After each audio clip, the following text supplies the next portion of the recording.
Hello अरे संजई ना गुआड़ा घाने माथा लागे तनकई माथा लागे तनकाई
लड़का बुआ हो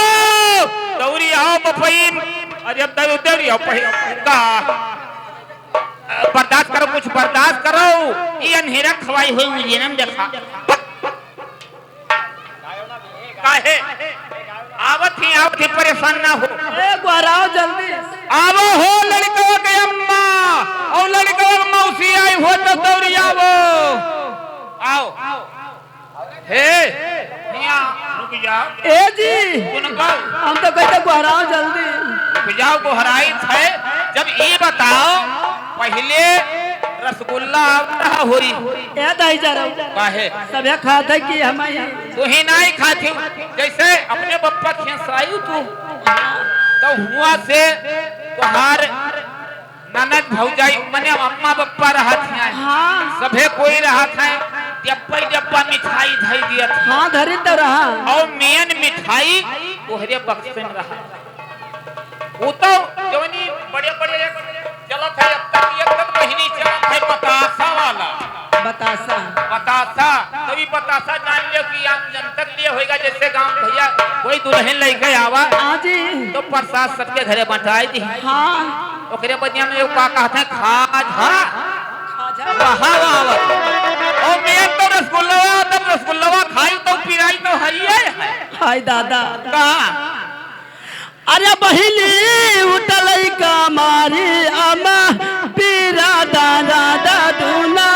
बढ़ई दादा दादूना बढ़ाई हो हेलो साहब राम अवतार शर्मा की तरफ से यानी 10 रुपया पुरस्कार आया है लेकिन सुहाग चले चाहिए 10 रुपया अच्छा हाँ अरे बहिनी उठलिया कमरी रामा पीरा दादा दादूना बढ़ई दादा दादूना बढ़ाई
मोहतरमा,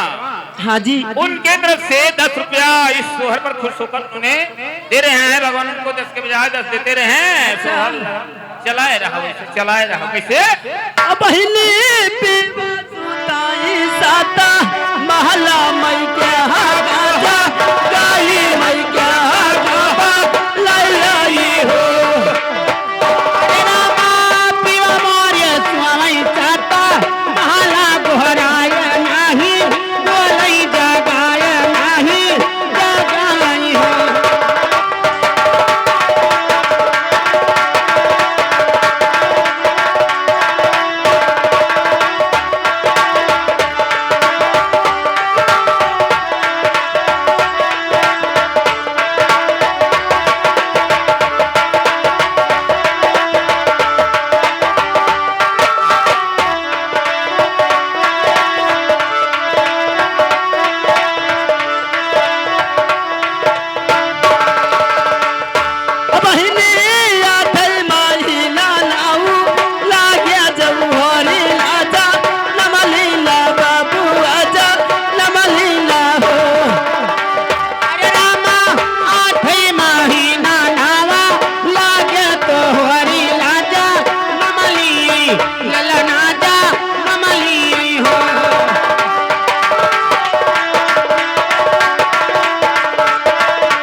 नहीं बताए नहीं, लेकिन गाना जरूर से बताए नहीं। का बताए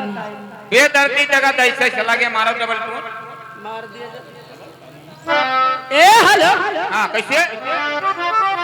हाँ तो राह हालत थक गई अगिया और देखत हो गई।